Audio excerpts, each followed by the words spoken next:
Welcome in to the Meltdown. Today on the show, arguably the most important triple threat trivia match of all time taking place today, as we have multiple first-time participants looking to walk out of the Coliseum with a win and a shot at the title next week against the current reigning, defending, undisputed Meltdown Triple Threat Trivia champion in Spud. The Rock is facing some heat about actions on the set after an exclusive piece published in the Wrap came out. We will discuss it. And the next Lunceless List will profile the 5 Muppets that deserve a little more love and appreciation. This is the Meltdown, presented by MyBookie and broadcasting live from the Culver studio.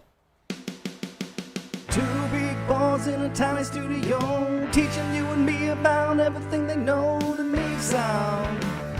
A meltdown, it's the meltdown.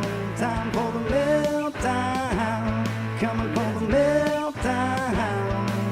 Let's start the show. And a special thank you to all of you lovely Meltdonians here with us to start off the show, 2 o'clock Central, 3 o'clock Eastern, live every single weekday.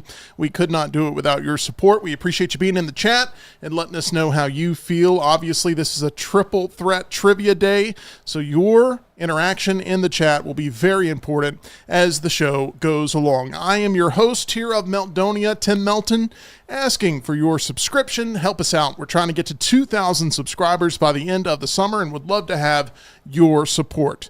Filling in as co-host this week and for the foreseeable future, that is the one, the only, the respectable Tyler Lionel Johns, who's here with me, still holding the show somewhat captive with a contractual agreement. Tyler, do you feel like I've lived up to my end of this agreement? Oh, you have.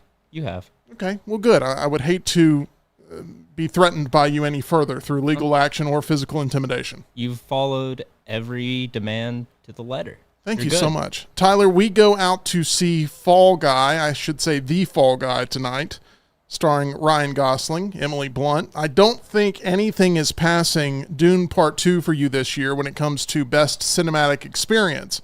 But would you be shocked if this somehow becomes your favorite movie of the summer? I would.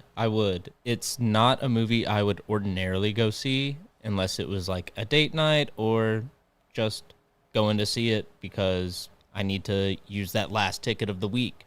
And I'm hopeful for it, but like I said the other day, I am worried that they are trying to put a little too much of every kind of flavor into the stew to where it doesn't taste very good. Well, we are going to let you know exactly how it tastes after seeing it this evening. Looking forward to being a part of another live audience tonight as we went to go see Challengers last week. Our review is up on the channel, and the audience participation in that film was intense. There were a lot of people who were hooting and hollering at the screen while things were going on. We'll see if we have that same level of engagement tonight as we go to the premiere of The Fall Guy. EG's here with us, live producing the show. EG, so thankful to have you as a part of the broadcast team yet again. Triple Threat Trivia today. We have 2 first-time competitors fighting in the arena. What's your best advice as a former champion that you can offer? Trust your instincts. Don't get too crazy with the strategy. And odds are, even if you think you know it, it's probably not a high chance that you will. Ooh, I don't know. That sounds like it sounds like a very intimidating type of conquest that our players are going to have to achieve to end up on top with that number 1 contendership opportunity against Spud. Obviously, John Lunsford, who is recovering right now from, as Tyler puts it, the beatdown that was laid last week. I don't know how you can angle that, but how that correlates. But that's the way it's been described. As John continues to recover, he's already guaranteed himself a shot as a number 1 contender. We have another one that's going to make their mark known today, and I can't wait to see how it all plays out. I mean, it's going to be intense. I've been looking forward to this for the last week, honestly 2 weeks. This is going to be a test of knowledge. We have new characters in the arena. I mean, this is what you tune in for, Tim. Simple as that. It is going to be Brian Pavlik versus Retailer versus Tyler Johns, and I cannot wait to see how that plays out. Sorry, the respectable Tyler Johns. I'm happy to announce that I have purchased my Black Jacket Symphony tickets for the Jimmy Buffett Changes in Latitudes, Changes in Attitudes performance. It's happening at the BJCC Concert Hall Friday, July 12th, 2024. It's going to include a full set of Jimmy Buffett's greatest hits, and our very own rock star will be performing there live on stage. I'll be rooting him on, and I simply cannot wait to see this performance. E.G., you've sort of flirted with the idea of coming out and making this show a part of your summer experience here in town, and I'm sure you're very excited about it. I love Jimmy Buffett anyways, but to have Rockstar in that role, it's going to be excellent. I am thrilled. I love the energy of summer and like summer music, so I'm thrilled, and it's going to be awesome. It is going to be awesome, and I cannot wait to support our friend here of the Meltdown, Mr. Rockstar himself. Hope everybody else does the same. While after cracking open a coconut, or maybe even cracking one of your teeth, it's always paradise on Grants Mill Road at Alabama Dental Associates, led by Dr. Jeff and Dr. Brian. I absolutely love visiting the much heralded dental team that they've put together, knowing that I'm taking care of myself the appropriate way. I spent years having anxiety about the dentist, never being able to find the right fit for my needs, but now I have found the solution, and I'm happy to share it with you. They not only have all the latest advancements in dental healthcare technology, but they also have the friendliest staff in town. If you're ready to find that perfect dental team, reach out and try Alabama Dental Associates for yourself. They can help you feel at ease about all of your dental procedures. For more information or to make an appointment, call them at 205-956-8977 or visit alabamadental.com as they look forward to seeing you. Before we continue, I want to apologize to the viewers. I was attempting to fix a camera, and I ended up blocking your camera during our Alabama Dental ad read. No, you're good. So I do apologize. So if you guys saw me fixing a fan, that was in fact a little game time decision I took the liberty to take. I think everything is fine, E.G. I will deduct no points from you in Meltdown Triple Threat Trivia. I think people got to see the smiling faces of Dr. Jeff and Dr. Brian during that. Perfect. Yeah, so, I've got graphics for it, but I was just a tad too slow before you got in. That's okay. Okay. I thought it was like that's the whole on time. me, E.G. No, that's okay. Oh, who is that hiding there behind the window? Somebody at the door. That's Brian Pavlik. Get in here, Brian. Come on in. Oh, my gosh. Excellent. He's so intimidating. Excellent. He's coming in today with some attitude. Nobody can see any of it right now, but they're going to. They will. It is intense. Oh. Brian Pavlik. There he is. He's pulling off the EG, blocking my shot. Good afternoon. Welcome. I'm minding my own business on Monday, and I'm listening to the show, loving the show. Yeah. And I get called out by this Lionel. Yeah, Lionel. And I had to respond. I'm here, dude. What's your beef? Oh, I don't have any beef with you. Oh, good. Okay. It's good to see you. I just need to move past you so I can get my respect in trivia. Right. You're just collateral damage in his eyes. All right. So he's got to up his. He see what he thinks is he's getting like a one of those NCAA games where he's getting like the homecoming win. Yeah. Against me, and I'm gonna New Mexico State you today. I think. Wow. I'm ready. I didn't consider you like an Appalachian state or anything. No. But, okay. Well, just I'm not here for the paycheck. If for some reason we could, put all of this animosity to the side for just a couple of moments and focus on some of the headlines, I would appreciate it. Yes, sir. I don't want you guys ripping each other's throats out just yet. Save that towards the end of the show. I will. I want to get into someone who's known for laying the smackdown, and that is The Rock.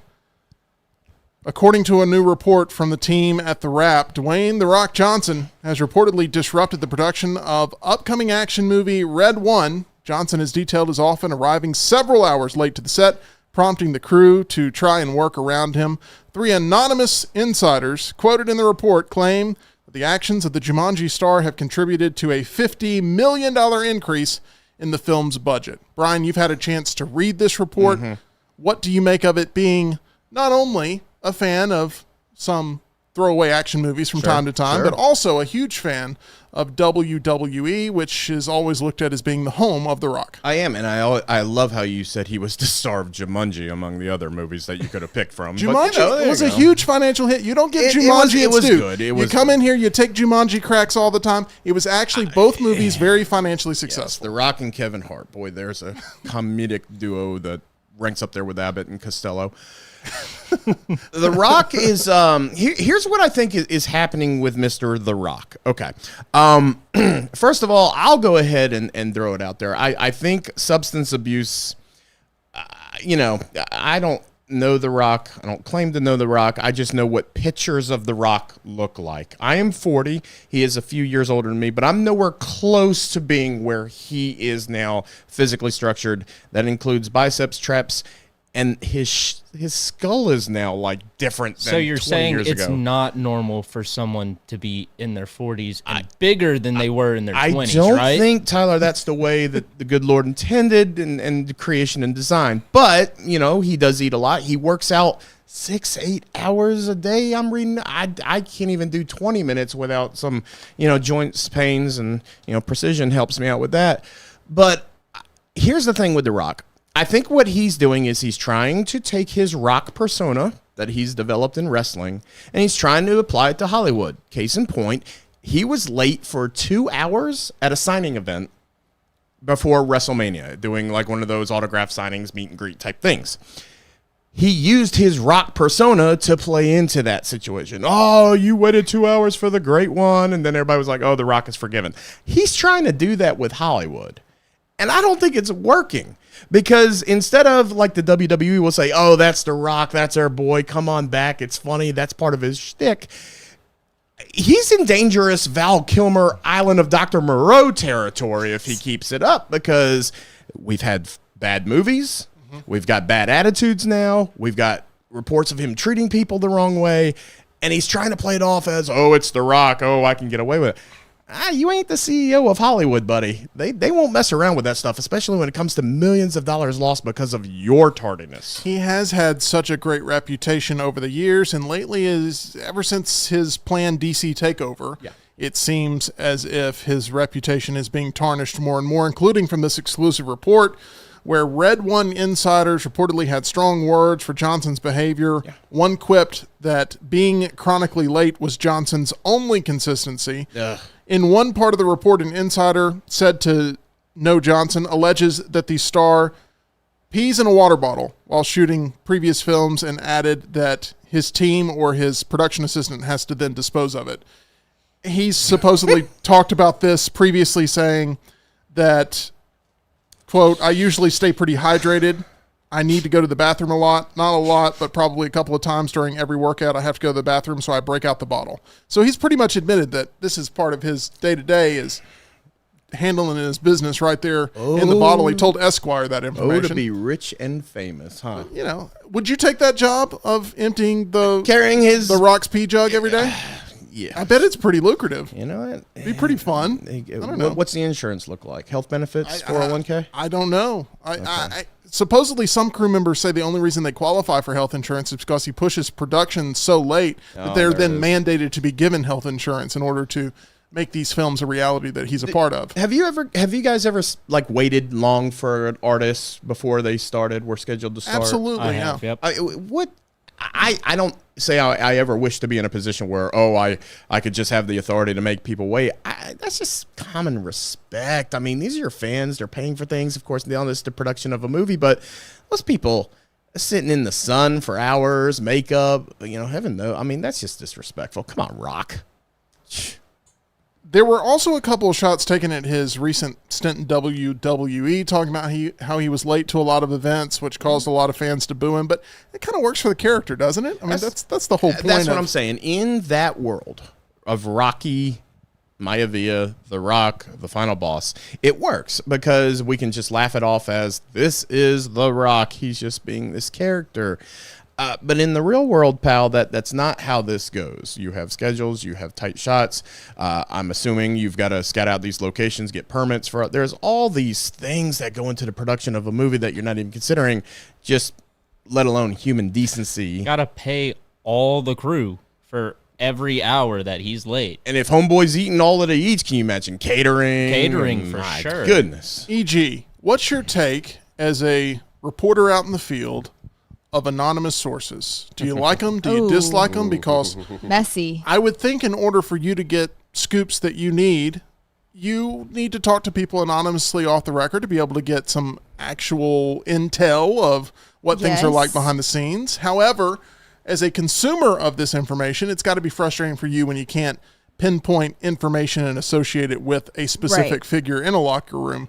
Is it sort of a love-hate relationship for you when it comes to anonymous sources? It is, because you can find out some interesting information, but then the validity of it is always going to be questioned. I think an anonymous source that gives enough detail to be credible is awesome. Where it's like in the description, it is like someone who is choosing to remain anonymous, who is close to XYZ, to the XYZ family, or spent time in a leadership role for whatever. Obviously, you can narrow it down much easier, but I think that whatever they're divulging is a lot more credible than if someone's like, I want to be completely anonymous, because you can't pin them down for anything. So it's an interesting space. All of the sources that have been willing to put their names on their statements have all defended The Rock, including a source close to Amazon MGM suggesting that the film's increase in budget wasn't unusual, saying it's completely normal for there to be budget fluctuations within 15% of the target, which is exactly what was experienced. For Amazon, Red One marks the beginning of a potential franchise, as this is going to be a Christmas action comedy from Jake Kasdan, who directed Johnson in those box office hits that I mentioned, Jumanji, Welcome to the Jungle, and The Next Level. But it does feel like The Rock, who's very keenly aware of all of his PR and his image and the way he comes across, has been taking on a lot of criticism here lately, and the Wrap looked to hit him with every punch that they possibly could. How many of those landed? Only time will tell. We talked about this when you guys allowed me to do a six-pack prior to WrestleMania about The Rock needs a home run, and boy, 30 days after WrestleMania, how far we were singing The Rock's praises for just what his persona allowed for that final Avengers Endgame, we called it, sequence in the main event. And now here we are, just right back to talking about his failures in Hollywood. And it's sad because he's got a lot going. And that may be the other thing, too. He's running businesses, multiple businesses. He's got stake in a lot of different products and things, including apparently the water that he uses for his facility. Yeah. So, I don't know, Rock, pick one or two things, man. You're good. Kind you got of money. Understand what The Rock is going through, as I'm on a program that has me urinating more frequently. Here we go. That's Way to Wellness. They partner with each patient to develop a treatment plan tailored to their individual needs, focusing on weight loss and reducing health risks. I've been excited to be on my weight loss journey. After going in for my consultation a few months ago, I'm feeling better than ever. Getting more fit as the active summer months approach. I believe we all look for ways to get more out of our day, and when you're following a plan that allows you to be a better consumer and make better decisions, you in turn become a better producer of results. Leslie and her board-certified team, they've helped a lot of us. They've helped John, they've helped Jim Dunaway, they've helped me, they've helped John's dad, Spud, has been singing their praises as well. Leslie and her board-certified team have taught me how to go about reaching my goals the right way. They're there to answer questions and hold us accountable along the way. Learn more about Way to Wellness at aplanforme.com. That is aplanforme.com. We've talked about our love of wrestling, Brian, and I think that with WWE Backlash coming up this weekend, there's no better time to preview this upcoming event, which is set to take place in Lyon, France. Nice. You have to be very specific with how you say that. It's not Lion. It is Lyon, France. And I have to say it that pretentiously There you go. in order to get the full effect. It is going to be broadcasting on Peacock, noon Central. Love it. And that is, I mean, wrestling at all hours of the day. It's Love better it. than the Australia event, which was like 4 a.m. Central or 3 a.m. Central or something like that. Ooh. What do you make of these international events that WWE is putting on as it is set to take place Saturday, May 4th? Yeah, give it a chance. What do you got to lose? I enjoy the international feel. It usually brings a completely different crowd. It brings completely different production. And, you know, it's interesting. We have the American Nightmare defending in France, which, you know, Cody draws tickets. But it'd be fun to see capitalizing like they did for Backlash last year in Puerto Rico. I'm interested if there's going to be some like French Connection wrestlers. But then I got to thinking, like, who is still alive that was like a notable Frenchman? Right. I mean, Triple H was Paul Levesque, but it's not like people are going to go, oh, notable Frenchman. Triple H. So, you know, It'd be great if he started the show coming out as that character, that version of himself. Yeah, Andre the Giant was built from France, but, you know, Andre hadn't been with us for 30 years. So I don't know who they would get. So you have to rely on intriguing matches, and there's 5. There's 5 matches. How many of them would fit under the intriguing category for you? How many would fit under the Monday Night Raw in the second hour? And that's what you're getting. Now, I will say one thing that I think is interesting to note, and I think this is a Triple H thing. We talked about his influence moving forward. 15 competitors on a 5-match card. 7 of them are women. So it shows that he is trying to build up his own female division. And I wonder how that will translate to countries like France, and when we go over to Scotland and such. We know the hiccups and the red tape that they had to cross from Saudi Arabia, and now the women's matches are big portions of the Saudi Arabia shows, and that's awesome. But how are those women's matches going to translate to the French shows? And for those startup companies who have female wrestlers in their divisions, will it translate over to the States? Will we start seeing some new talent because of these shows? That may be what we're trying to do here now with these international shows, recruiting these new talent from out of the country, because we found in NXT, we think we're growing them, but we might as well go ahead and get an established star and an indie fed across the pond, more so than homegrown. There are 5 matches, as you've pointed out. 4 of them are championship matches. Do you expect any title changes this upcoming weekend? No. You can't see Bianca Belair and Jade Cargill winning. I can. They possibly. I go ahead and have them start feuding, more so than holding a championship reign. Now, they'll probably use it to get Jade a little bit more experience with WWE programming, TV cameras, and all that. But I think the quicker you can get to a Bianca-Jade feud by SummerSlam, I think that's where a money women's division match would be. No. Jade is extremely impressive. She's awesome. All the potential in the world as well, too. Awesome. Didn't want to like her, but she's just fantastic. I will say this. I know we have more of a sample size with Bianca Belair. Mm-hmm. I think Jade is the more impressive specimen because they keep talking power for power and the looks and all that. Something about Bianca I just still haven't grasped, but Jade I'm all in on. I'm not sure how much of TNA you watched back in the day, but obviously AJ Styles is the guy that's really come from that organization that has made the biggest splash in WWE. He's taking on Cody for the championship. AJ Styles, how would you sum up his time spent in WWE, specifically coming from TNA?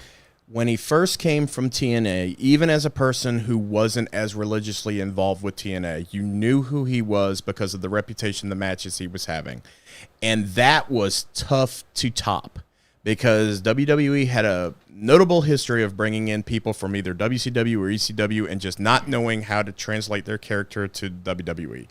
AJ has not only done that, I think he has far surpassed it.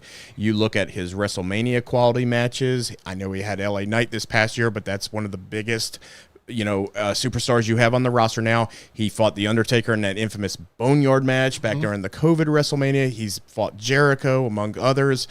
AJ now is remembered, I believe, for his WWE career more so than TNA, and I think that's a testament to just the athlete he is and the superstar he is, and that he keeps himself in great shape. I mean, my goodness, we talk about some of these other guys like Jericho and such. AJ's looking good for his age, and sometimes you'll turn on TV one week and go, that's the best I've ever seen him, and he's in his 40s, so good job, AJ. Great run. Damian Priest, a lot of people are counting down the hours to where he eventually drops the title. It's not going to happen this quick, is it? Not this quick. We've got to build up some inner turmoil.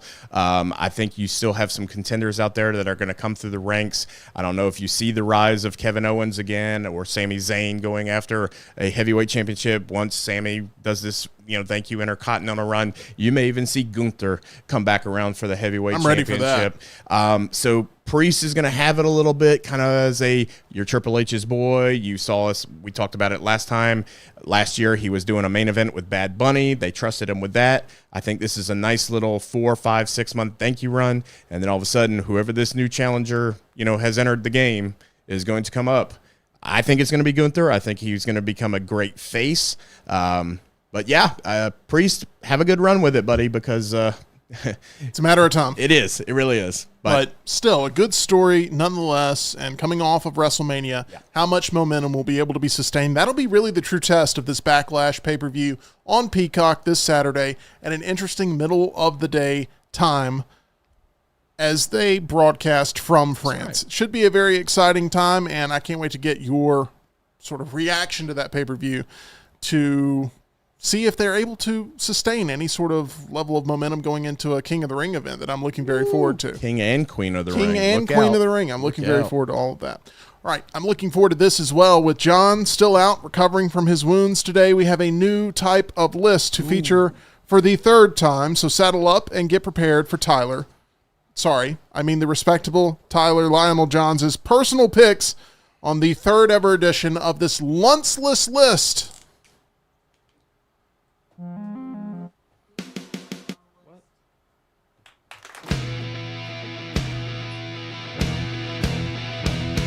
What is this? What is this? Nonsense list, nonsense list, oh. What is this? What is this? Nonsense list, nonsense list, oh. Nonsense list to buy. Nonsense list to buy. Nonsense list to buy. Nonsense list to buy. All right, Tyler, it's now time to unveil your personal list of the most underrated Muppets to ever exist. For those that don't know, Brian Pavlik, a little bit of a Muppet expert, aficionado, diehard fan, grew up on it, born and raised on the Muppets. So you're going to be held accountable by Brian with this list, I'm sure. Tyler, what went into crafting this list of the most underrated Muppets to ever exist? So this list is going to stick to the Muppet shows and the associated movies and related spin-offs. It's not going to be Sesame Street or any of the other Creature Shop works. No Fraggle Rock, no Dark Crystal. Don't expect Snuffleupagus or Didymus. None of them are going to pop up today. Okay. This is strictly Muppet show, Muppet movies. I assume we have plenty of Muppets fans there in the chat. A lot of people feel like the Muppets need to be used more than they're being used right now. Amen. Tyler's one of those people who feels very passionately about that. So I think they would be super successful if they remade the MCU with Muppets. Okay, that's one step too far, you crazy man. Or But just all the live action or Disney remakes now. Instead Do of 'em with live Muppets, action, do them yeah. with Muppets. It's right there. you actually probably could do that. There was some Melissa McCarthy murder show that featured puppets that I don't remember what the name of it Yeah. was. Movie. The murder. Like Happy Time Murders. or That's what it something. was. It was something like that. It But got nobody went to go horrible see reviews. it. Nobody went to go see it. Okay, Tyler, let's go ahead and start off with number 5 on this Lunceless list. Oh, and final note, this also excludes a list of Muppets that I think have gotten their due respect in recent years through the internet clips That's or correct. otherwise. So essentially, these are my 5 favorite underrated Muppets, and we'll have honorable mentions and then a short list of Muppets that I think recently got their due. Okay. Wow. I'm following look, that. He's taking this No, very this seriously. Yeah. Tyler, I take back everything I said when I first came in, man. You wonderful man. Doing his homework. Lionel has really proven his worth this week. Okay, here we go. Starting off with number 5. Bobo Very good. the Bear. Brian, immediate reaction here?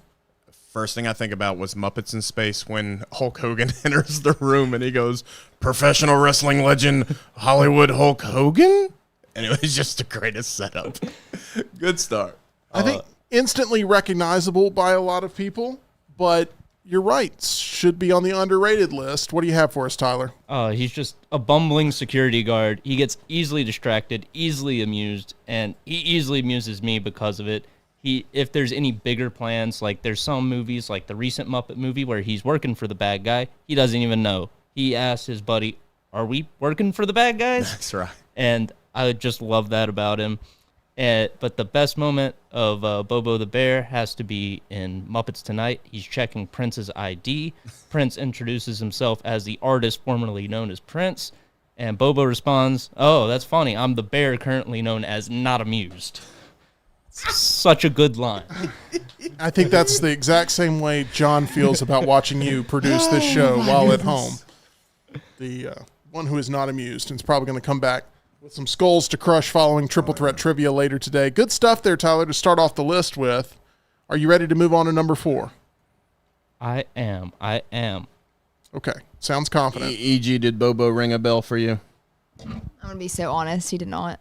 Okay. That's Let us not know. a shock Let to us me at know. all. Let Not us a know. shock to me at all. I mean, she's got her Scooby-Doo fix over here, but Exactly. now we're talking real stuff here. Going number 4. It is going to be Pepe, the King The King Prawn. Prawn. Very popular character, but not overly popular to the point where they don't belong on this list. Another highlight from Muppets in Space. I'm not a shrimp. I'm a king prawn, okay? Became the spokes prawn for Long John Silver's. He brings wackiness to whatever scene he's in. Yep. Ends every sentence with okay. Also, it's hilarious whenever he decides to do ballet, such as Prawn Lake or a little martial arts, Thai prawn do. It's always a good time. I have nothing else to add to this, Brian. I mean, he's crushing it so far, isn't he? You would be the jacuzzi, okay? Yes, in They in should bring Muppets him in out for Space, Backlash in he front of the French convinces crowd. Gonzo that the aliens want him to build a with jacuzzi. the fan. Yeah. Great stuff. This is a great list. We're gonna, Tyler, the way that this is gonna have to really work is we're gonna have to race through your list so we can get the official grade from Brian, and then compare notes and see how well you did. So I'm ready to go ahead and move on to number 3, unless you've got more I'm excited. on Pepe. Keep going. I've got no more going. details on Pepe. Perfect. Which is why he gave a couple of great examples and why he's underrated. Yes. He's got the potential. He could be like the Roger Rabbit of Disney, where it's there. It just needs to be expanded. I don't know. Maybe I went too much here. I think you went too far. I'm going to be honest, but I do love.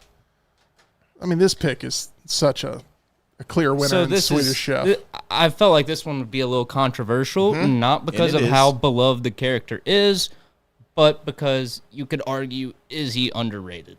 I think he is, but I love Swedish Chef. He needs no introduction. A slapstick cooking show is such a great idea. Yep. Always chasing the chicken around.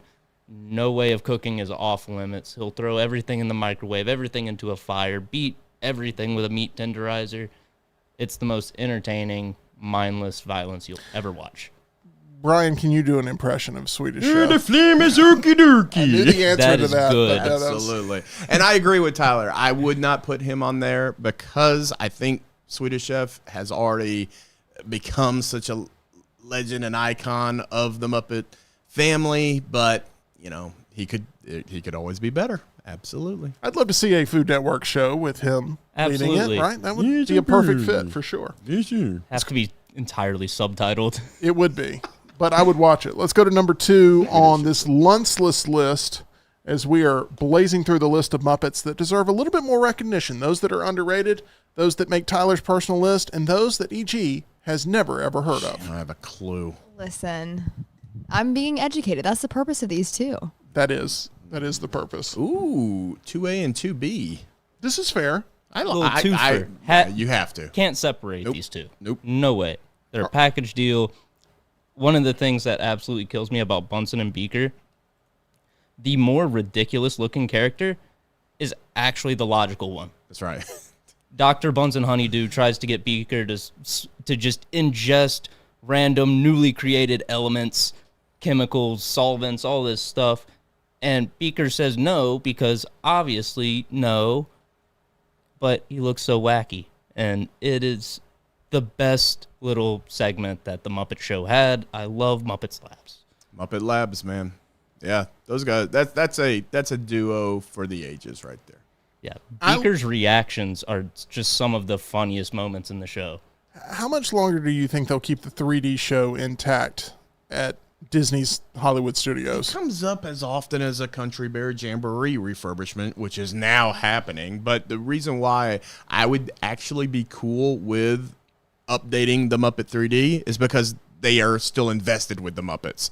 So yes, even things like the chairs, God bless it, they're awful these days. The show is still kind of funny. I mean, it's not like it's lost tremendous value over the years. Yeah, it's early 90s, late 80s 3D graphics. But every time I go, it's still a full house. The pre-show is still one of my favorite things when they have, Max come in and filling in for Debbie and Darla and, all them, and he sings By the Light of the Silvery Moon. That's an inside joke in my family. I still love it as it is. I would not mind an update. I think it's time. E.G., who is your least favorite Muppet? Here we go. My least favorite Muppet? Yeah, your least favorite, if you had to choose one that just you can't stand. I really don't have an You opinion love on all Muppet. Muppets equally? How about a favorite Muppet? Yeah. I'm indifferent towards the Muppets. I guess is the easiest thing to say. Nice Kermit? save. Oh, there we go. There we go. Miss All right. Piggy? Yeah, Now go. we're on a Whoa, roll. keep going. Mrs. Brave over there going out on a limb. Miss Piggy? If you were to get $100 for every Muppet you could name, would it stop What about right there? 200. What about Alf? Did you like Alf? I don't know who Alpha is. Good. Not a that Muppet? was a I like Okay, Alpha. I That was watched Sesame sabotage. Street. Like Big Bird, love Big Bird. Big Bird, very But that doesn't really part, count. part of the family. Count Von Count. Okay. All-time greatest. E.G., we're having fun. We're having too much fun We here. are having fun. It's time for honorable mentions before we get to number one here, Tyler. I'm ready for you to go ahead and hit that list of those that will remain underappreciated, especially by you. There you All go. right, honorable mentions. Now, if you just go by the original Muppet movie, there's 250 plus characters at the end shot when they all sing Rainbow Connection. So you got plenty you can choose for honorable mentions. My number 6, Sam the Eagle. Number 7, Manamana. Number 8, Sweetums.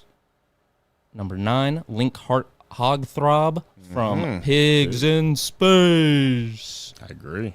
And number 10, Uncle Deadly. He never gets any sort of appearance, but the character design is just so cool, I couldn't not include him. I'm glad that you did the Pigs in Space the way it should be pronounced here on the show. I'm ready to get to number one. This is going to be, do you have any idea of who number one's going to be based on who you've heard did not make the cut? Looking at my list, I'm going to show you, Okay. and then you tell me you tell the audience if I picked it. Okay, I will. Okay. Go ahead and go to number one, Tyler. Let's go I don't ahead wanna and spoil get to the it. magic. Oh, we're good. Just swap cameras. It was because I held up my thing. I should know better now. Brian, don't get disqualified before Triple Threat Trivia yeah. even starts. EG has the power to disqualify people from the I do? competition. No, you don't. But I'm pretending as if you do. Thank you. You weren't supposed to ask a follow-up there. Number one. Oh, okay, first of all. Yeah. You don't seem happy. No, and it's because all right, I was going to make my joke when we were going to start feuding with each other at the trivia, but if you'll notice today, Tyler is wearing his non-Rolf shirt, and I guess it was wash day for that shirt. Yeah, I wore it yesterday, and when Tim sent me the topic last night, I said I should have saved my Rolf shirt. Should have. That was actually his first reaction. Yeah, that was. The first Muppet, though.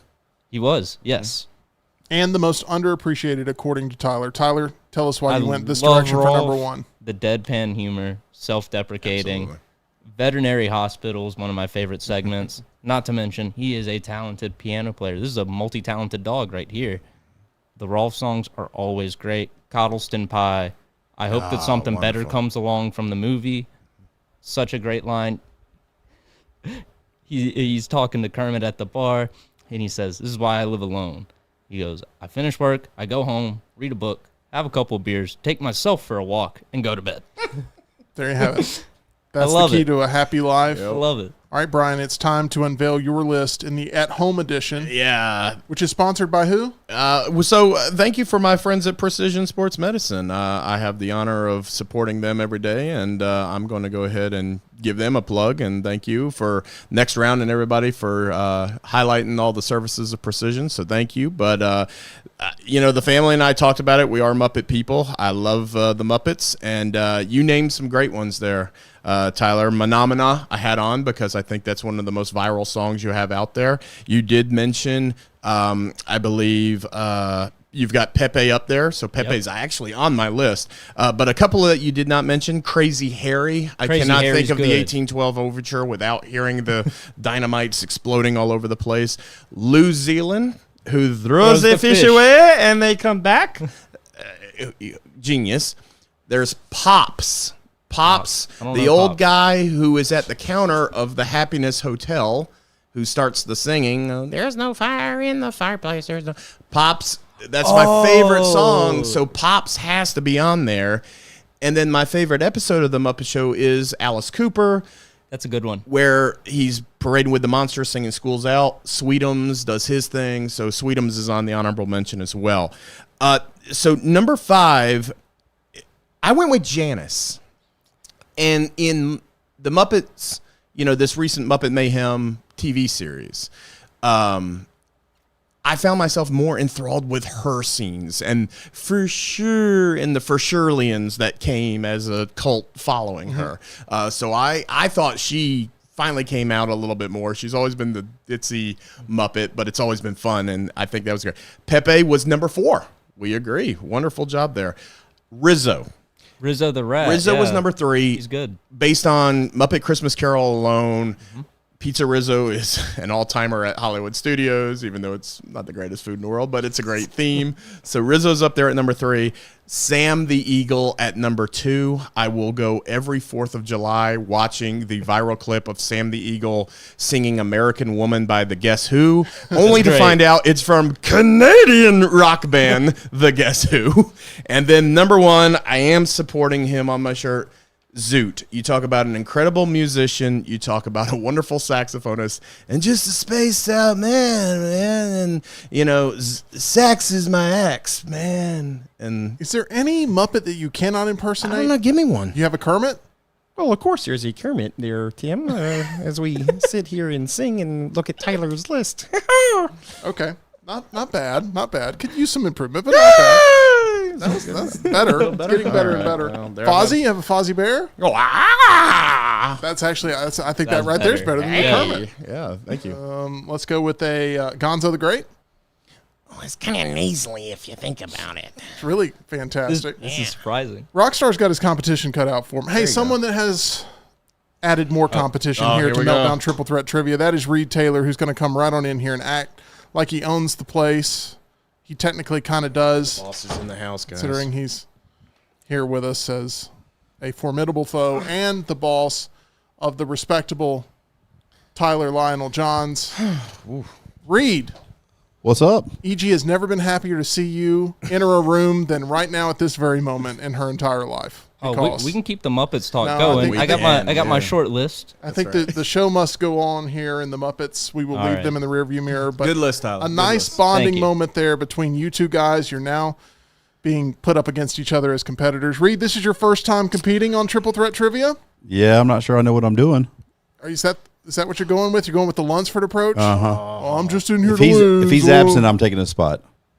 Okay, here's what we're going to do. We've got to, and this is very uncomfortable to do on the air. It always seems to fail when we do it on air. It takes forever. But I'm a man of integrity, and we have to flip the magic coin here to figure out what the order of today's Triple Threat Trivia contestant question asking will be. So, Tyler, I need you to pick a color, red or blue. Here we go. Blue. That is correct. Tyler advances. Reed, red or blue? Blue. It is also blue. Brian, red or blue? I'll go red. Got it. Got it. Okay. All right. This is going to go on for 5 hours. But you know what? It's entertaining. Red or blue, Tyler? Blue. It is red. Dang it. A chance here, Reed. Blue. It is red. Damn it. Brian? I will go red. It is red. That means, Brian, you get to choose your position. You want to go first, second, or last? In the words of Matt Hasselbeck, we want the ball and we gonna win.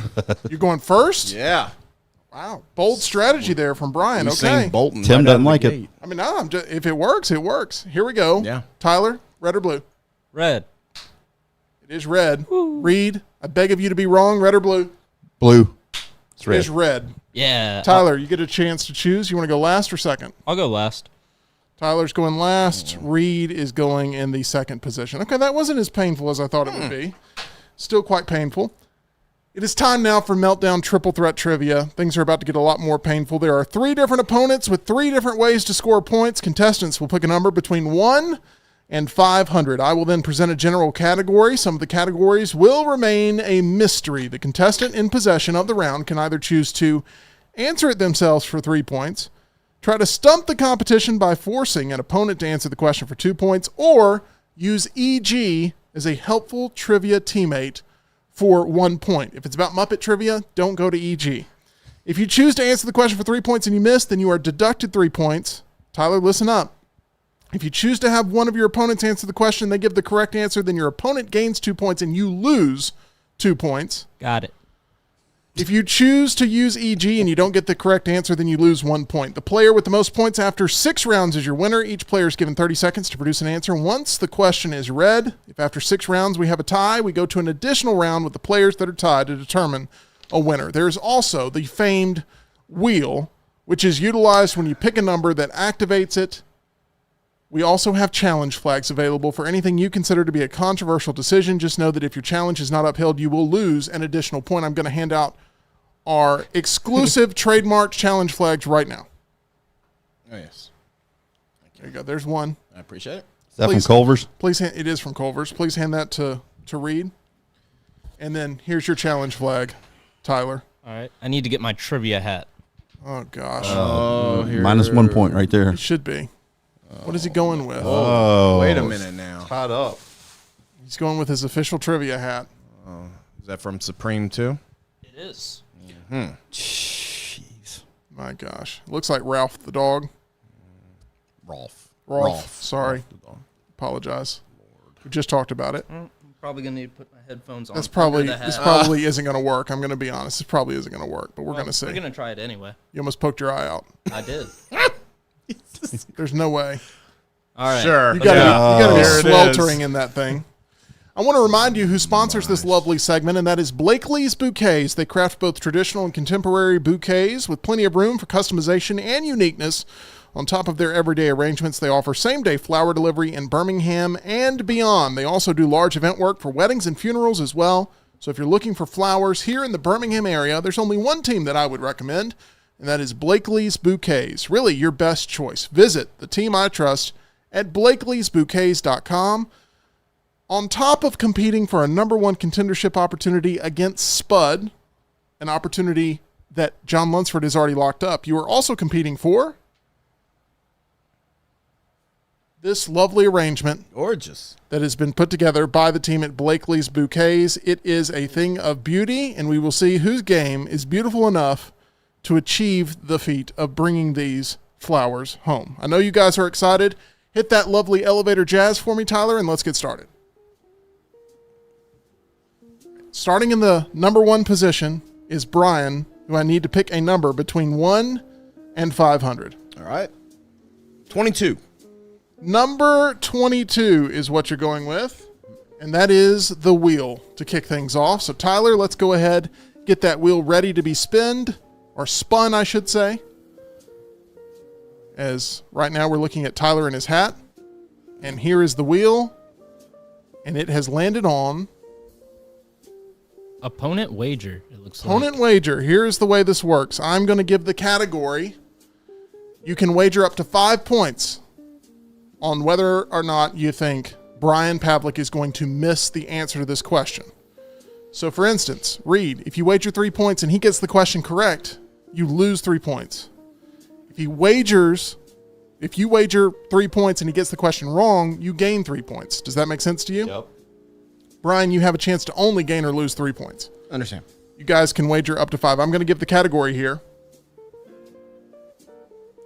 The question is about tennis. How many points would you like to wager Tyler Lionel Johns? I'll wager 2 that he gets it wrong. 2 that he gets it wrong. Reed, how many points would you like to wager? Just 1. Reed is going to go with 1 point. Okay, here we go. For 3 points, which Williams sister has won the most Grand Slam titles? Now my mind played tricks on me. You gave that great advice earlier. Serena.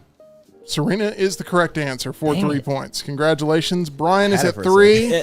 I was just hoping it wouldn't be one that was a 50-50. Right, yeah. Reed is -1. Tyler, you are at -2 to start things off. Still anybody's game. Reed, give me a number 1 through 500.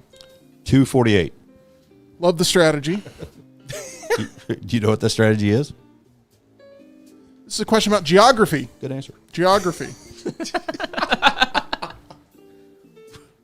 I didn't hear what you said. Do you know what the strategy is? And I said this is a question about geography.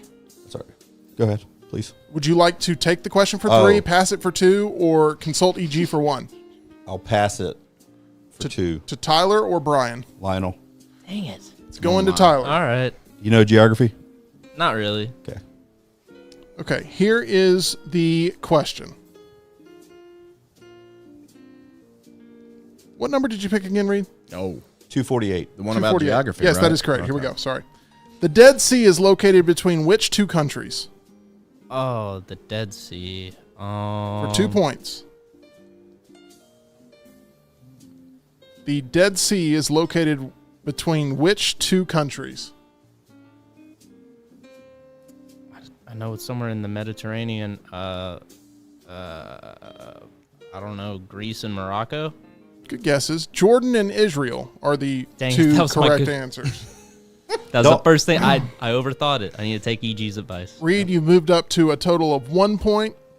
Tyler, you are down to -4, but you have control of the game right now. What number would you like to go with? You haven't even officially had a turn and you're already down 4 points. That's all right. It's 70, I guess. Okay, don't feel defeated, okay? In honor of John Lunsford, you're going with number 70.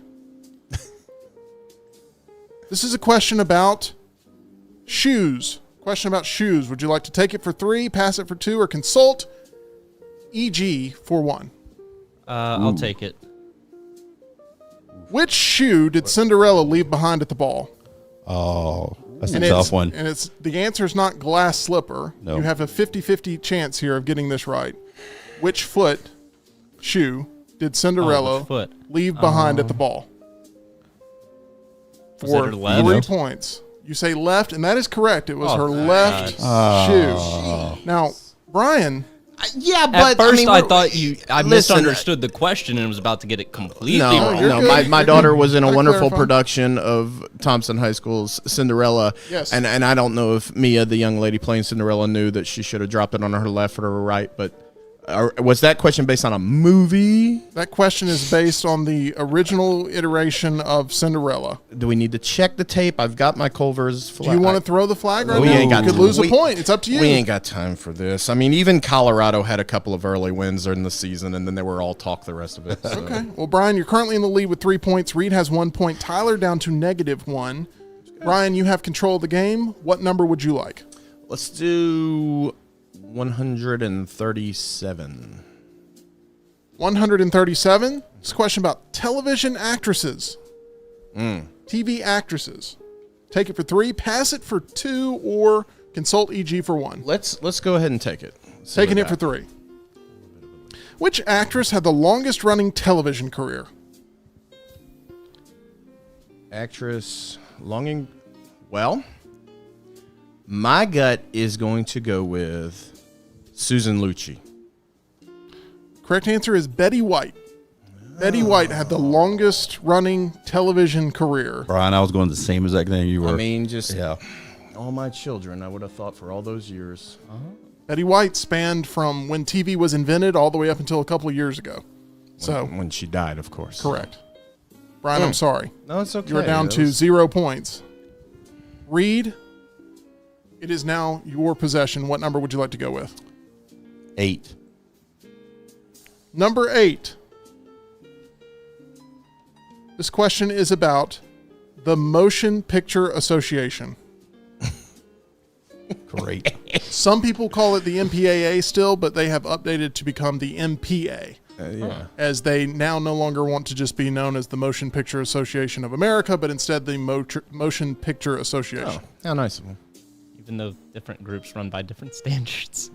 Would you like to take it for 3, pass it for 2, or consult EG for 1? Well, based on EG ducking her head when you said what it was, I'm not going to go that route. I'll pass it to Pavlik. Pavlik for 2 points. All right. What does the movie rating R stand for? Thank you, Reed. Does not stand for It read. does not stand for Reed. That was not my final answer. The final answer is restricted. Restricted is correct for 2 points. Congratulations, Brian. EG, Yeah. did you know that one?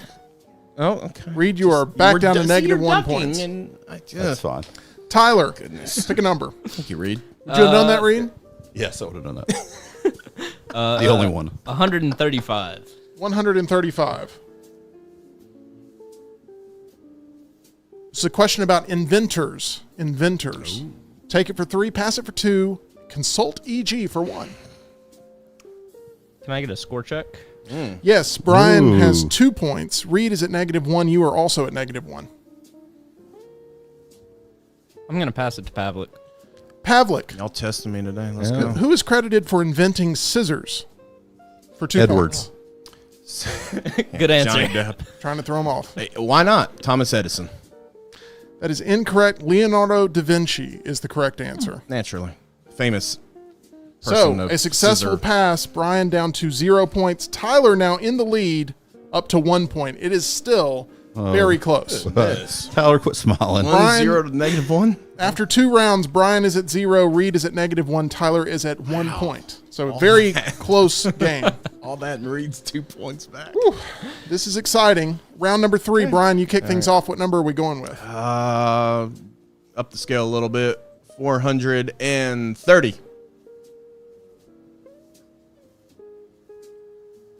That is a wheel spin. Let's go ahead, Tyler, and spin that wheel of destiny. Here we go. What is it going to land on? Lots of anticipation. Double the points. Double the points. Here's the way this works. I'm going to give you the category. You have a chance to either keep it, pass it, or consult EG, but everything is now double points, meaning if you keep it yourself, it's 6 points. If you pass it, it is 4 points, potential 4-point swing. If you go to EG, it is a 2-point question. Make sense? It does. This has to do with film actors. Film actors. What would you like to do? Keep it yourself, pass it. I feel confident in it. Let's Gonna go with it? Yeah, let's keep it. For 6 points, which could really hurt you if you don't get it. I understand. What year did Leonardo DiCaprio finally win his first Oscar? 2019. Correct answer is 2016 for The Revenant. I knew it was the movie, The but I Revenant. didn't know when it came out. So, Brian down to -6. It was a bold play. Gonna have to climb back up. Reed, you are now 24. sitting firmly there in second place. You're going with number 24. Yep. You picking all Kobe numbers here? Is that what's going Yeah, on? pretty much.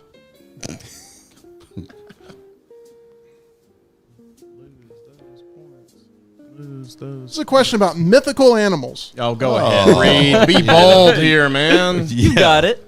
Mythical animals. You can take it for 3, pass it for 2, consult EG. Hey, she didn't know the damn Muppets, okay? I'm not sure.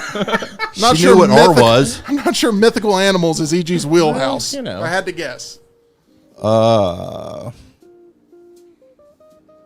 going to pass it to Tyler. Going to Tyler, Lionel Johns. Here we go. It's going to be a joke. Tyler for 2 points. The unicorn is the national animal of which country? Oh, I should have kept that one. You know the answer? No, I don't. I was Fooled very me. surprised. Fooled me. Um, The unicorn is the national animal of which country?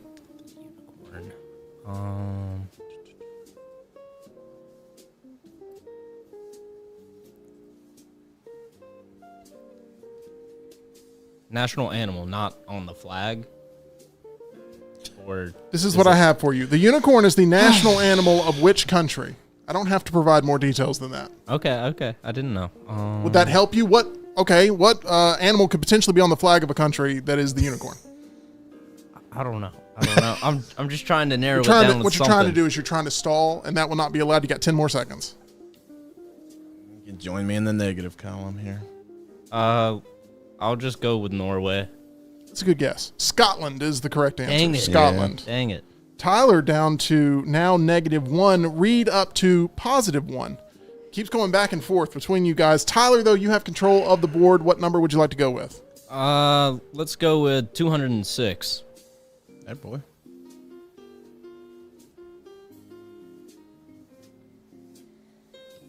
This is a question about American restaurant chains. Would you like to take it for 3, pass it for 2, or consult EG for 1? I'll pass it to Reed, even though it'll probably end up being another softball.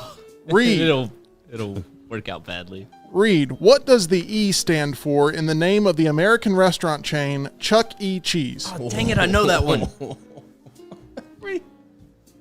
Dang it. Come on, Reed. It's over in Vestavia. You got this. Have you ever been to a Chuck E. Cheese? Yes. Not recently. Probably 35 years ago. E. It was showbiz, but that's okay. You are right. It is correct. E.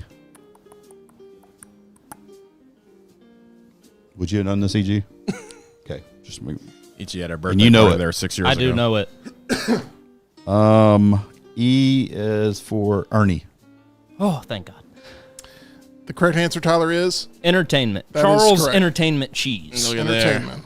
Okay, so That my hat's God. helping you. I can Reed tell. back to -1. Got all my Tyler, trivia knowledge in the hat. Tyler It's not up to much. +1 after 3 rounds. Brian, you're still in this because they just keep trading the lead back and forth. The problem is I need something here. What number are you going with? It's 228. You get any bonus points if you answer it before you ask the question? No. U.S. geography is the category. Keep it for 3, pass it for 2, consult EG for Here's the 1. thing, they keep trading, and I feel like the audience is deprived of seeing how dumb they really are, Oh my gosh. which is my strategy. I gotta take it here, I think, right? Unless, no, you know what? Yeah, screw it, Reed. You screwed me over earlier. Give it to Reed. Read U.S. geography. Here we go. Yep. According to the 2020 census, which of the 48 contiguous U.S. states has the fewest amount of people? According to the 2020 census, which of the 48 contiguous U.S. states has the fewest amount of people? It is multiple choice. You just have 48 choices. Thanks. Look at that. I was about to throw the challenge flag. I mean, technically, it's multiple choice. Would you like me to eliminate the 2? Yes. Jeez, I don't know. I'll go with Delaware. Is it Wyoming? Wyoming is the least populated state in the U.S. with a population of 576,851 people, One of according those, to the 2020 Dakotas, census. Wyoming thing. Reed is down to -3, which really helped Tyler. Brian, you are up to -4, which also helped you. Reed, though, you are in control of the board. What am I at? You're at 1 point. All right. 205. Game. You realize if Tyler wins this, we will never hear the end of it? I'm just saying. I'm about to send them out. I'm or getting something. my title shot if I telling win this. We've got some one point. shirts to fold. You went with 205? 205 is a wheel spin. Let's go ahead and get that happening here. Tyler went from last week playing Michigan. Now he's like challenging us with Yeah. like the Mac of this whole trivia thing. And Tyler's yet to hear me. It is a wheel spin, Tyler. Minus 2 points. Spin that wheel of destiny, please. Oh, I think the hat is causing him to overheat. I was gonna spin it. Can it spin the other I way? can't hear. 10-point jackpot. So here's the way this works, Reed. Oh, goodness. This is very important for you to know. With the 10-point jackpot question, you cannot lose any points. Okay. That's the good news. The bad news is this is the toughest of the toughest questions. It's a difficult question. However, no points are deducted. You cannot pass. You cannot ask for help. None of that. You have to take it. But you have a chance to take a commanding lead if you get this right. All right. Are you ready for the question? Yes. What was the first ever movie to be rated PG-13? What was the first ever movie to be rated PG-13 for 10 points? Cannot lose any points by getting it wrong, but you have a chance to take the lead in a commanding way if you get this correct. Beverly, do you have any guess? Just wondering. I have one, but I think it was too soon before PG-13. What was the first have movie to be a rated guess. PG-13? I don't even have a guess.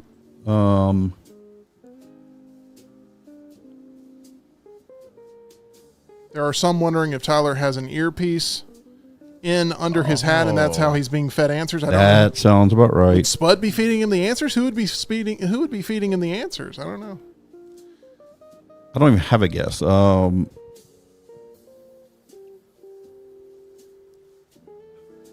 with the Wind. Just kidding. But I don't have an answer, so go ahead. So you officially do Come not. on, take a guess. Gone with the Wind. Gone with the Wind is your All right. official. So the PG-13 rating was not developed until Backlash after the movie Gremlins and Indiana Jones Temple of Doom.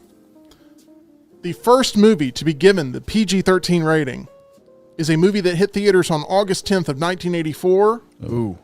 Known as Red Dawn. Red Dawn was the first ever I was going to PG-13 say movie. Revenge of the Nerds. I was going to guess Terminator 2, but I think that's That was R. 91 and R. Red Dawn. Okay, so no points deducted there from Reed. However, the wheel did not do you any favors. My question to you, Tyler, is what number would you like to pick now on Meltdown Triple Threat Trivia? 332. 332. It's a good one. It's a good one. It's a question about literature. What are the scores at? Brian is at -4. Reed is at -3. You are at 1 point. I'll consult EG on this. Consulting EG for 1 point here. Here we go. EG, what is the first name of the main female protagonist in Zora Neale Hurston's classic novel, Their Eyes Were Watching God? Sarah. Sarah is the guess from EG. I'll go with it because I've never even heard of that. Never even heard of that. Oh, dang it. The correct answer was Janie. Janie is the answer. At least you didn't waste any was time. good. Let's get it over with. She was proving a point with that one. Tyler, That was good. Tyler That was down good. to 0 points, however, is still in the lead in this game. So how many rounds are we in and nobody has positive points anymore? That's the end of the fourth round. There's 2 rounds remaining, and Tyler's at 0, you're at -3, and Brian is at -4. So still collectively, anybody's game. This is a real shootout. You know who's not scared watching this? Spud. Spud is not scared at all. Brian, pick a number. Good. I don't know anymore. Let's go 99. Why not? What Party number? like it's 99 here. Yeah. This is a question about talk show history. Talk show history. All right, so 0, -4, -3. Oh, let's go with Tyler. Let's bring you all the way back here to the field. Dang it. Tyler, for 2 points, All right. how many seasons did the Oprah Winfrey Show run for? I actually know this. Have you ever heard of that show? I've heard of it. I've never sat down to watch a minute of it, though. How many seasons did the Oprah Winfrey Show run for? He's looking at that computer screen. We might need to see what that was about. 19. Very solid guess, but wrong. It's 25. 25 is the correct answer. Tyler now at -2. Brian, pass. you have moved up to -2. That's right. So we have a tie right now between Brian and Tyler. However, Reed, you're right on their heels at -3. This is the saddest of saddest showcases. Reed, you're 3 under par. Yep. Let's go. Reed, what number would you like to choose? 101. Oh. Number 101 is a wheel spin. Let's go ahead and spin that wheel of destiny and see what happens. What is going to happen? The anticipation's killing me. Where did it land on? 10-point jackpot. It was like right in the middle of two Go of ahead, them for Reed. a while. Go on, Reed. What a waste of a turn. Reed, you Was gone cannot, with the win. you cannot lose any points here. I got it. I got that. You have a chance for 10 points, but it is the most difficult of difficult questions. Are you ready? Yes. In 2018, a bag of 27 what were discovered by a fisherman in Siberia? That's right. Siberian history, remember? In 2018, a bag of 27 what were discovered by a EG looks like she fisherman in knows this. Siberia? Would you like for me to repeat the question? No, I got it. I mean, it ain't gonna Yeah, help. you got it. It ain't gonna help. A bag of 27 what? Seashells. That's right. That's your guess? Yes. Human hands is the correct answer. Ooh. Oh, I do remember that story. I had it. Tyler, quit lying. I do remember that Lionel. story popping Yeah. up. Lionel. Lionel. Okay. Reed, you're still. Hey, you have not lost any points the last 2 rounds. I'm hanging in there. That's the way to think of it. Crazy. Tyler, you have a chance to finish out round number 5. What number would you like to go with? 30. So whose hand do you think got left out since it's an odd number? Oh my That's a good point, Reed. By the way, sources say that bag was gone with the wind the minute that it sets out. That's awful. Okay, here we go. What number do you need? That was rough. 30? Yeah, 30. 30. It's a question about Oscar winners. Oscar winners. Oh, he's got this. What's the score at? Brian at Minus -2. 1. Brian at -2. Penalty. Reed at -3. Tyler, you're at -2. I'll pass it to Pavlik. Pavlik, Okay. who is the youngest Oscar winner of all time? Oh, I think I know this. Dang I it. do know this if I can remember her name. Hold on.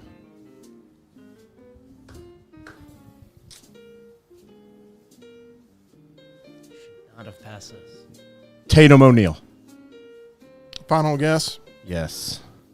At the age of 10, actress Tatum O'Neal ended up Oh. being the youngest And the Oscar only winner reason I knew that of all because I time. watched Bad News Bears like recently, and it was Academy Award, and it was like, well, Tyler, did you know she that? won before. No, I Bad thought News it was Bears? going to be Billie Eilish picking up one for music in the past few years. Sure. Because she was the youngest person to have a Bond theme. Billie Eilish was older than the age of 10 at the time of her Oscar win. I have no idea who Tatum O'Neal is. Pitcher for the Bad News Bears, man. I would have gone Dakota Fanning. Which that on would fire. have also been a good guess. or the girl that played Olive on Little Miss Sunshine.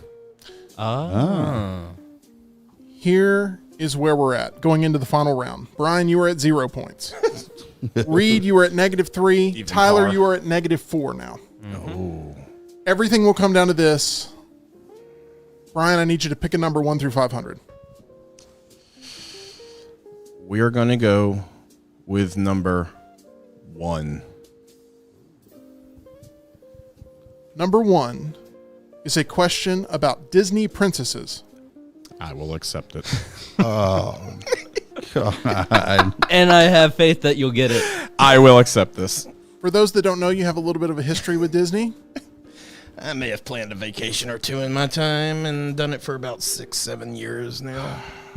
Brian, Yes.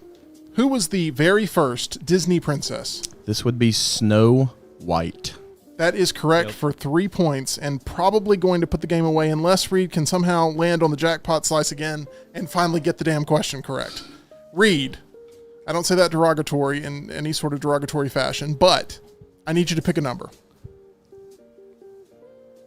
29. Number 29 Jackpot. is not a wheel spin, is a question about food. Ooh, I'm good at this. I eat a lot. Go ahead. You want to take it for 3 points? Yeah.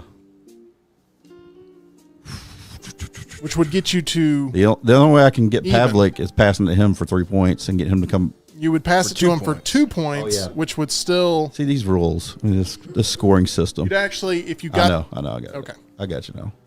All right. I'm gonna. You can pass it to me. Oh. I will pass it to Tyler. Oh. Great. well, that could change things dramatically. Let's see what happens here for 2 points.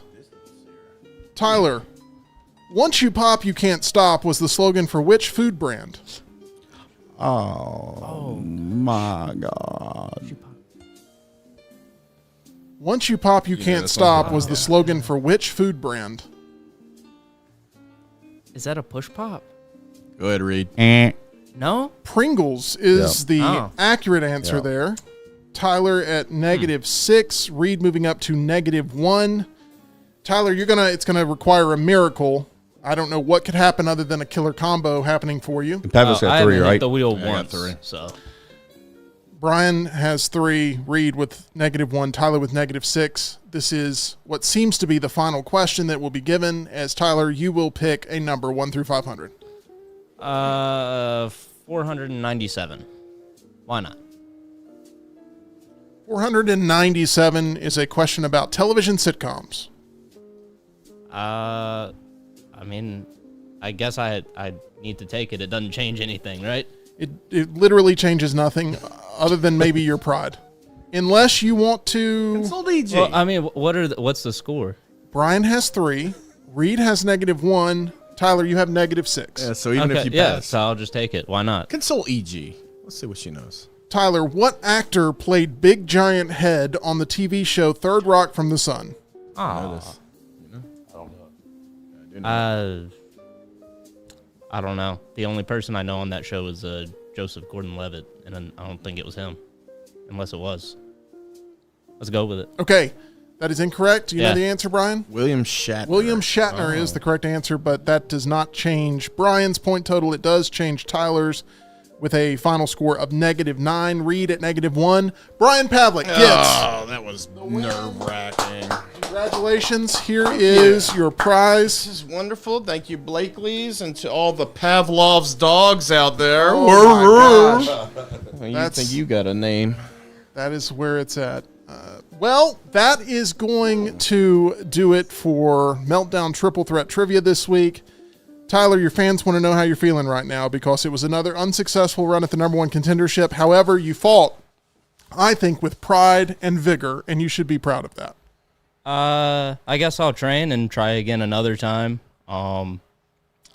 Man, those categories are deceptive. You think, oh, I know something about the animal kingdom. I know something about sitcoms, and then it's something so out of left field. Have you been a part of every trivia one? Yeah, I have, and it's still just I still can't nail down where in the category that it's gonna fall. I think the most painful thing is when your passes don't work, and it's something that It you is do. so painful. It's terrible. not the worst? Yes. It's awful. Or when you Like have a poker hand when you throw it in and then you end Or up when with a you full pass house. it Or and it's what is rated R. or when you leave 20 points on the board. I Yeah. mean, how do you feel, Reed? Oh my About god. the same as I did when I walked in. That's true. Okay. Reed is That's the fair. first player in Triple Threat Trivia history to get the jackpot question twice in a single sitting. No one has ever gotten the jackpot point question correct, but you got 2 opportunities at I it. was close on the seashells. That was close compared to human hands there. But Reed, you may not be a winner here, but you can be a winner at MyBookie. Visit mybookie.ag where you can bet on anything, anywhere, anytime. With the postseasons going on in the NBA and NHL, there are plenty of opportunities to cash out and win, or let it ride at MyBookie. Join the MyBookie family for daily odds boosts, same game parlays, and super contests. Make sure you use promo code NEXTROUND for a first-time deposit bonus. Bet and play absolutely anything, anytime, anywhere, only with MyBookie. Pavlik, people want to know what your message is for Spud as you will face him next week along with John Lunsford in Meltdown Triple Threat Trivia for the championship. You are someone who likes holding on to championships. You know what it means to be a champion. How are you feeling about this upcoming contest next week? I hate to admit when I am outmatched by my next opponent, and since you are playing the role of Michigan football and being our defending champion, Spud, I can only hope that you get caught cheating in some way for me to have a chance. I can tell you Spud is an honorable competitor, I get that. and I don't think that will happen. Do you have any other football analogies for your competitors that maybe you face today or will face in the future? Just that this whole triple threat thing over the last several weeks is so out of control. You being the commissioner, it's just like the NCAA. You don't know what teams are doing anymore. You're just trying to provide a fair, competitive environment. We're just running things around here, and you're just like, okay, I just hope everybody has fun. Yay, sports. That's really where we're at. John Lunsford wanted to point out it was Tyler's worst performance of all time, No. which I think is a low blow. I mean, he's already down on the mat, and you're going to spit in his face. Mr. John Lunsford has done a 180 this week. Yeah. Last week he was all hugs and said, "Oh, I can't wait to go see If with you. You got it's such a good take." I really think it's the defense that me and Pavlik played today against you. I think it's me sitting we in got his you chair. rattled. We got you rattled. We did go nickel for a little bit. Yeah. Oh, I was talking about John just being mad. I don't. What were All you right. guys? Extra point since you said nickel. How many defensive backs is a dime package? Why are you doing that? You're just making John happier by hitting him with more trivia. You The don't guy's have in to answer pain. their I'm trying to question. help him out. You don't have to answer their questions. no Tyler, idea. Tyler. Come on, Tyler. Got no idea. Is it 10? Go up one. Go up one. So on football defense, you got 11 players. Oh, you only have 11. Then that would Yeah. be the 4th and 31 defense, if I'm not mistaken, Oh, right? Reed? ooh. Might have helped. I think Reed may be also a little bit salty about not coming in first place, I don't but know why he's taking out it on me. that is going to do it. I'm John, catching strays over you here. are catching strays. You're just taking an absolute beating. Friendly fire. We're going to end it now before friendships end. That is my philosophy always with the Meltdown. Thank you so much to MyBookie for being a title sponsor. E.g., you were not utilized nearly enough during that. Thank you. I really appreciate that you see that. How many times were you turned to in that game? One time, right? On Sarah. And it was I mean, at least Tyler had some faith in you. Yeah, Nobody thank you, else seemed Tyler. to You go said with it with such confidence, and then, That's a lot of my life. oh, man, I need to learn that. That's going to do it for Meltdown Triple Threat Trivia. We will do this again next week. Spud versus Lunsford versus Pavlik. You won't want to miss it for sure. Brian, thank you for your time here on the show. That's going to do it for all of us here at the Meltdown. We're going to go see The Fall Guy tonight, and looking forward to giving you our non-spoiler review of that flick tomorrow right here live on the Meltdown, 2 o'clock Central, 3 o'clock Eastern.